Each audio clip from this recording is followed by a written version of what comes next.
Tabla periódica. Introducción a la historia de la tabla periódica.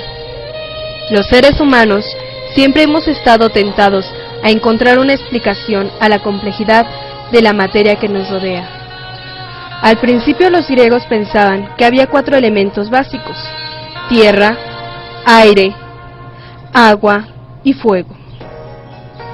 Con el paso del tiempo, se fueron descubriendo más y más elementos, hasta llegar en el siglo XX a tener numerados alrededor de 100. No obstante, con toda su diversidad, todos los elementos deben su existencia a una trinidad de partículas, llamadas neutrones, protones y electrones. La primera manera, y la más natural, de ordenarlos fue clasificarlos por masas atómicas, pero esta clasificación no reflejaba las diferencias y similitudes entre ellos. Muchas más clasificaciones se fueron adoptando, antes de llegar a la tabla periódica que se utiliza en nuestros días. Cronología de las diferentes clasificaciones de los elementos químicos. Dobereine agrupó a los elementos en triadas. Un ejemplo de estas es la triada del cloro, bromo y del yodo. Y en 1850 pudimos encontrar al menos 20 triadas para llegar a la primera clasificación coherente, Changors y Newlands. Enuncian lo que son la ley de las octavas. Las propiedades de los elementos se repiten cada 8. Pero esta ley no puede aplicarse a los elementos más allá del calcio. Esta clasificación es por lo tanto insuficiente, pero la tabla periódica comienza a ser diseñada. Mendeleev. En 1869, Mendeleev, químico ruso, presenta una primera versión de su tabla periódica. Esta tabla fue la primera presentación coherente de las semejanzas de los elementos. Él se dio cuenta de que clasificando los elementos según sus masas atómicas, se veía aparecer una cierta periodicidad entre estas. La primera tabla contenía 63 elementos. Contribución de Warner y Moseley.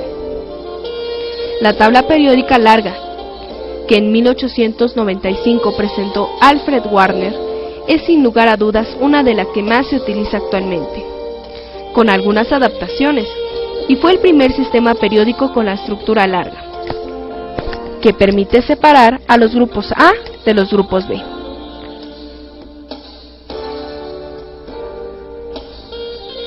La colaboración de los elementos dentro de la tabla coincide con las configuraciones electrónicas de los elementos, aun cuando fue realizada muchos años antes de que éstas se conocieran.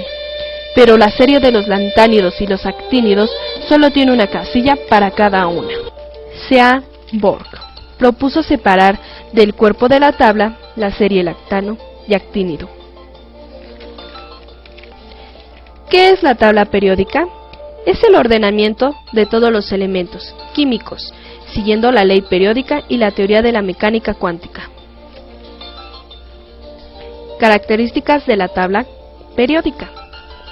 La tabla periódica se organiza en filas horizontales, que se llaman periodos, y columnas verticales, que reciben el nombre de grupos. Los grupos. Cada columna vertical es llamada grupo, y son de 1A a 8A, y de 1B a 8B, 18 según la IUPAC.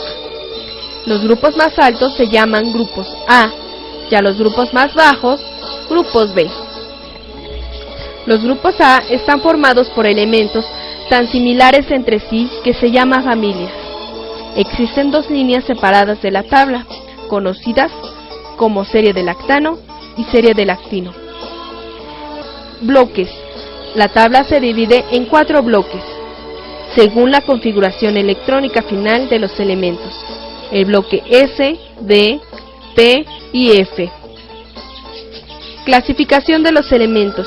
Los elementos de la tabla periódica se dividen en 3 clases: metales, no metales y gases nobles. La tabla periódica de los elementos químicos desempeña un papel muy importante dentro del desarrollo de la ciencia en general y la química y la física en particular, pues sienta las bases de la comprensión de las más complejas e intrincadas relaciones entre los átomos, las unidades fundamentales con las cuales están constituidos todos los objetos que nos rodean. Que quede como conclusión que aunque grandes hombres han contribuido al avance de la ciencia, la labor no termina en tanto la curiosidad y la inteligencia de la raza humana no se agoten.